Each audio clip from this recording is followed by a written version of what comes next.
What's up, everybody? Jensen Cummings here. Thank you for tuning in.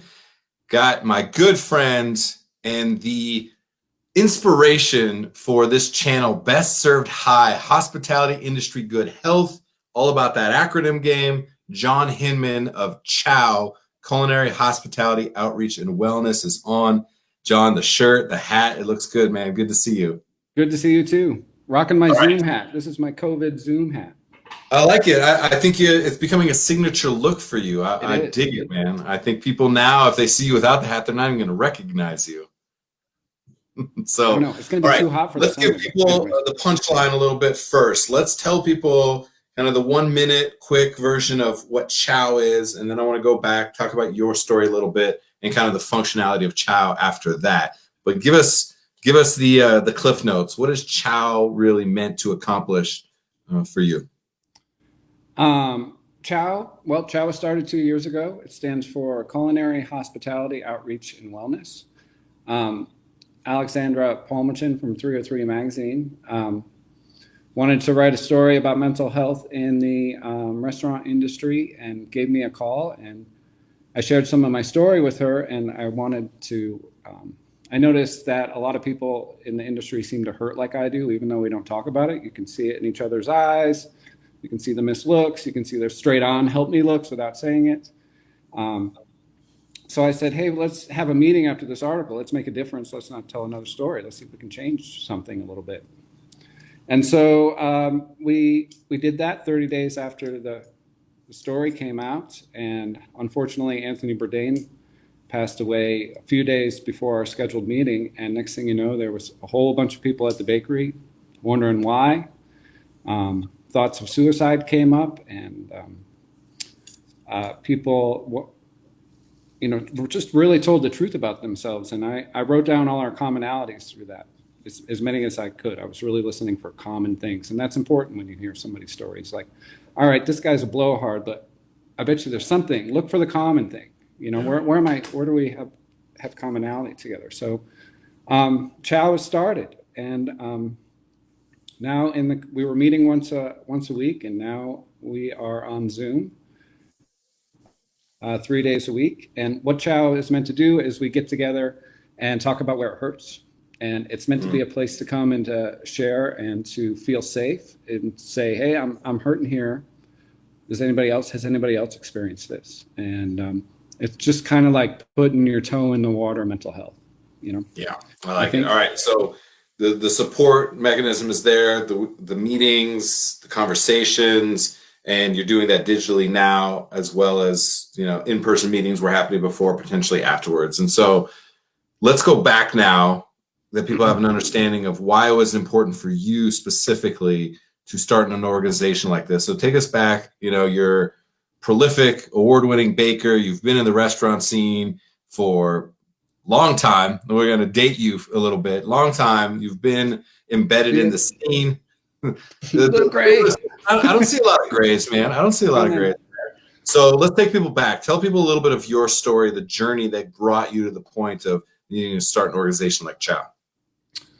My aunt tells a story about me when I was a little kid, and we go to the park, and my niece and nephew, my cousins and my brothers, sorry, I'm older now, so here we go dating myself already, would go off and like slide down the hot slide and jump in the bushes and, chase the ball or whatever. And I would not come off the blanket we were on, ever. I would, when I was a baby. And I needed that safety. Like, the world seemed very dangerous to me, I think, from a very early on age. And so, and I think this has led into where I am today because, I had gone to a lot of schools and I didn't really fit in. I was a, artist, water skier, snow skier, cyclist guy, and I grew up in a town that was football, basketball, baseball, hockey, and I didn't know how to survive in that world so well. You throw a ball at me today, and I'll just move to the left and watch it land, and then look at you like you're crazy. Like, I don't do balls, no balls. Yeah. And so, about not even mid high school, mid junior high, I found alcohol. And I was, just scared of the world. And so I started drinking, just on the weekends or whatever. And it was fun. And, but it gave me a sense of peace. Like that first drink I ever had, it was a disaster. We were on the beach. We were supposed to be studying for an 8th grade exam. And I don't know why we were on a beach, and my friend's brother brought us a case of beer.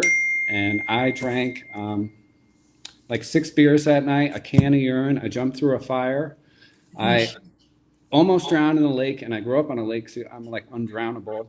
And then I almost failed the 8th grade. But I was like, okay, I just got to figure all that out, and I'm going to be great. If I can control this. I knew from the first time, that it was on, because this made me feel good. It was like medicine. Like it was that instantaneous for you that you just like knew this was different for you. This changed the way that your brain and your body like felt about all things in this scary world. Finally let me off the blanket. I could go talk to a girl. I could dance. I could play music loud. I could all of a sudden function. And it worked for a very long time. It worked, And I read somewhere that alcohol is like when you throw a boomerang, right? And you zing it out there, and then it comes back, who knows when, and chops you to pieces. So I moved out to Denver in 1992 from upstate New York. I made it through high school somehow. I wound up in boarding school and came out here to go to the University of Denver and study ceramics. And that one summer, I worked as a waiter at Pasta J's for maybe 3 days, because this is a very, very important part of my life. And you should pay attention to these little things that happen to you and how they change the course of your life. But I had a tray full of tumblers of iced tea, and I spilled 12 of them on a guy. And that night I found myself in the kitchen. That was my whole culinary passion. That's how I wound up in the kitchen. I was in the kitchen peeling garlic. And the beer taps were across from the line. We were shucking and driving. We could drink all night. We were in the hot oven. We got burns. You felt like a man. I was like, okay, finally, I know what a man feels like. I know what it feels like to catch that ball. That's what I felt like I was doing. I was on a team for the first time, and I could play, and I could play, and I could play hard. I was just about to say exactly that. You could play hard. You could go fast, go hard. You could fit in, and also eventually you find yourself at a point where you're a little out of control. For me personally, for a lot of us, for you, I know as well. Yet you still fit in because it's still so normal. Right. The chaos is so normal, and we don't even see it because we're so in the shit all the time. We don't see it. And so I know you've had a lot of those moments. So give us some of that, like as you started to recognize, like you were spinning, you were off your axis. We started to get signs like I wanted that. 1997 came along and Vesta opened, and I joined that team. And what a wonderful place to be, but in that time for me, what the behavior I was exhibiting, was a fast decline. I never really dabbled into drugs very much, but I did for 1 month. I did cocaine for 1 month. What ended it was I was working at Vesta, and I passed out on the grill at 8:00, and they just picked me up, and I woke up on the couch 18 hours later. And I was like, no more cocaine, because it's totally fucking up the drinking. On with the show, Yeah. It wasn't the substance abuse as a whole. It had to be just the cocaine, which then allowed you to, like, the alcohol was the good part of your, right. Your so journey. Then I just didn't mess around with drugs, because I thought I knew how to control what I was doing. Eventually that spun out of control in around 2000, and I found myself in rehab, and that's a whole nother story about how I got there. And I got sober, and I was sober from 2000 to 2005. And in that time, I managed to buy a house. I could start a business. I had my gelato business. I was living like a normal life. Thing is I stopped practicing my recovery behaviors within like a year and a half. And I was like, okay, if I just follow these basic rules, everything will be fine. I'm good. And then we went for a board meeting. I made myself onto the neighborhood board. I mean, who would think? And it was at a bar and grill, and I just ordered a beer one night. And by the end of the week, I was filling the recycle container with beer bottles, and it was making a lot of noise. So I decided to switch to whiskey within a week, so the neighbor wouldn't figure out what I was up to, you know. Eesh. And in a matter of months, my house was gone. I was living in a place in Five Points. Business is totally gone. And, you know, the best job promotion I can give myself is turning up on my mom's couch at 37 years old. All those years in the business, you know, and it was on me, you know. And a lot of the time I felt like I was just sitting at the cafeteria table and watching some of my friends go by and become these great chefs, or, you know, have children and have this success that I couldn't understand how you have that success, you know. And that's still something, relationships is something I really struggle with today. It's like, don't know how to do it really well. I was watching. Give us a little bit of a timeline now. You kind of 97, 2000, 2005. These are like pivotal times. Then it fell apart very, very quickly for you. What was kind of the road back up out of that? Was there a seminal moment for you? You said your mom's couch. Was that like the moment, or was that a kind of a departure for a little while? Like, when did you actually start to find your way again?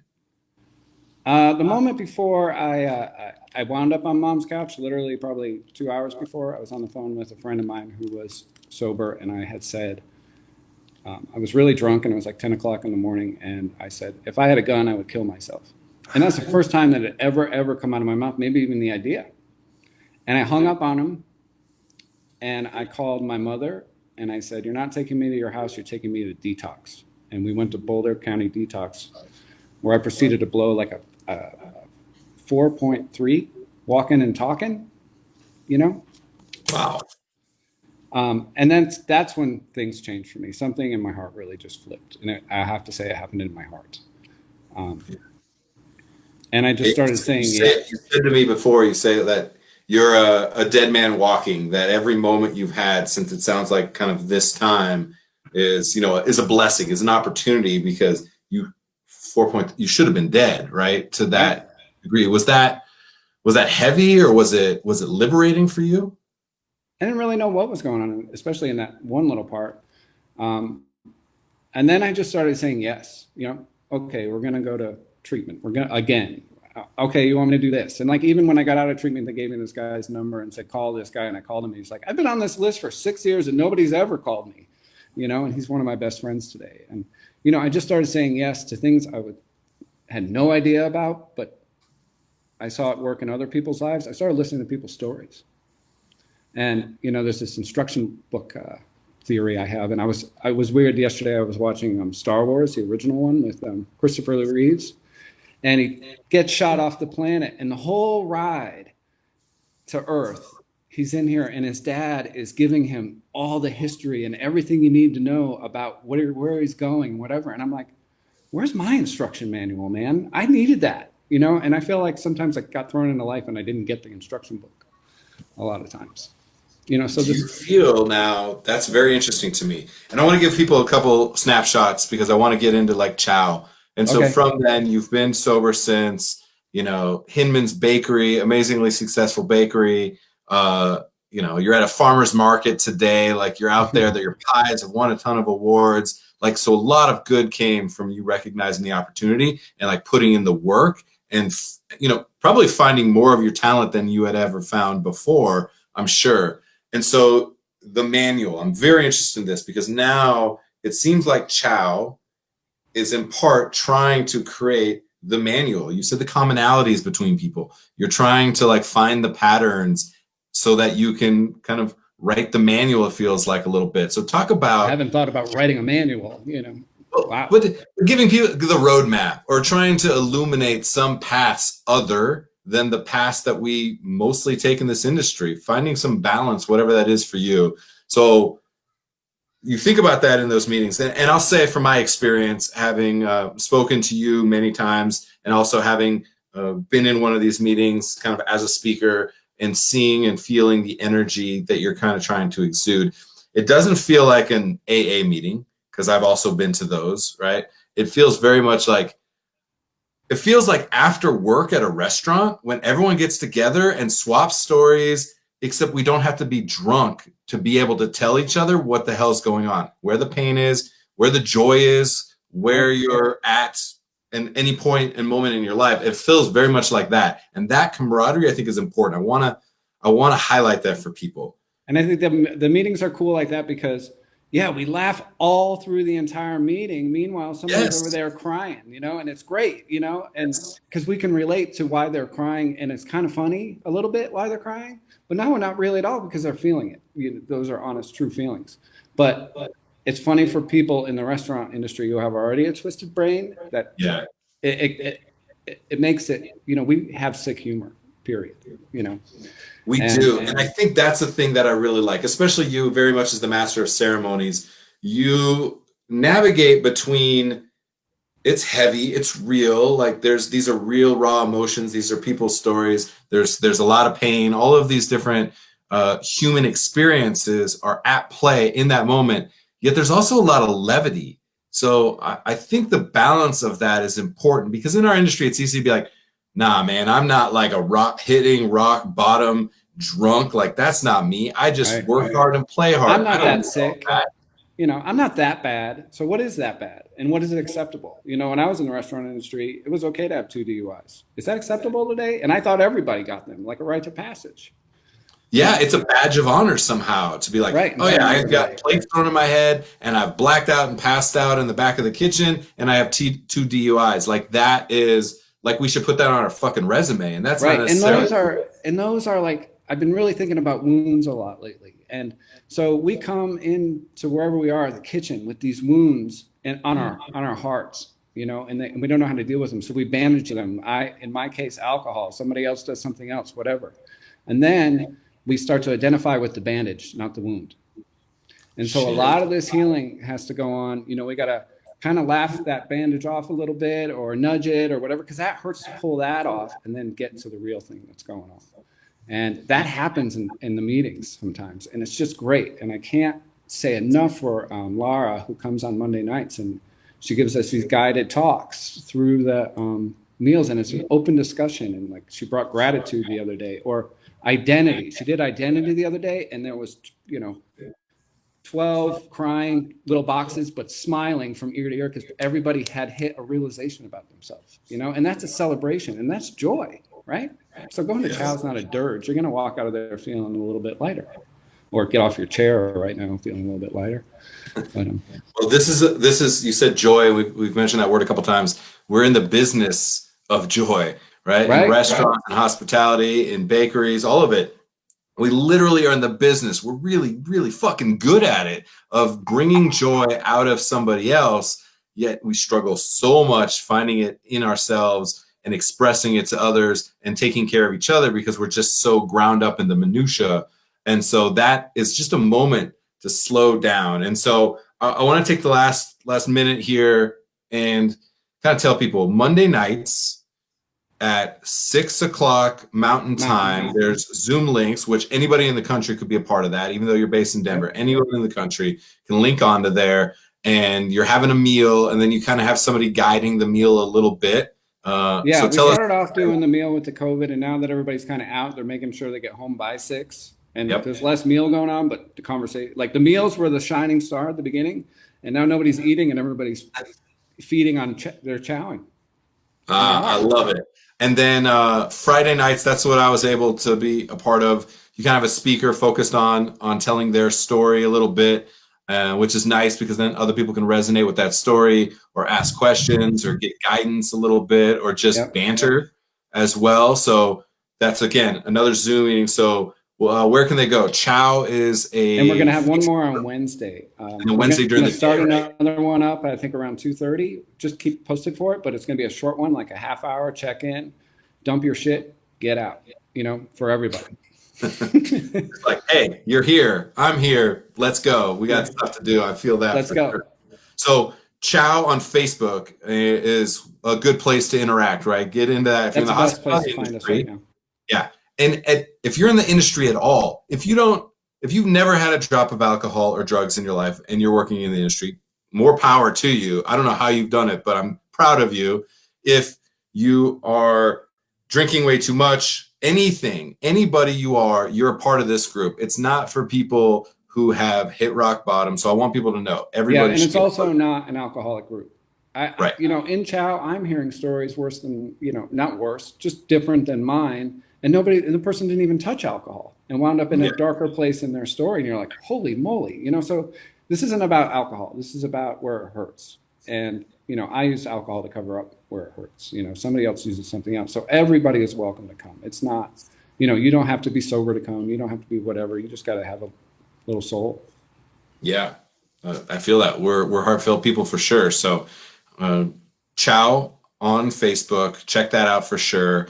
You'll be able to see all the Zoom links to the 3 different meetings each week. And I'm sure there's going to be a lot more activations happening. The website, chowco.org. Is that what it is? I see it on your shirt. Yeah. Oh, yeah. All right. There you go. chowco.org. Check it out for kind of a little bit more information and get in there, people. I think it's a really good opportunity for us to just have conversations, and you never know where it's going to lead. I'll end with this very specifically. Richard Anderson, who's a director for Volunteers of America based in Colorado, was on the call that we were a part of. He then was inspired and reached out to me right afterward and said, I loved a lot of what you said with your story. It really resonated with me. And he introduced me to a couple of people, and now those people are going to be on our show. Cool. And I love it. It's good people connecting good people. I didn't know what to expect. I could have said no. And your story, I didn't have any idea. I feel it with your story too. I had no idea that was your past. I didn't say no. I could have been like, nah, it's not me. It's not my thing. But I said yes. I got to have a great conversation, tell my story in a very different way than I ever had before, which helped me personally. Met Richard, who I'd never met before. We followed up, and I have 2 or 3 people that are going to be on our show, and we get to share new stories and more stories and introduce more people.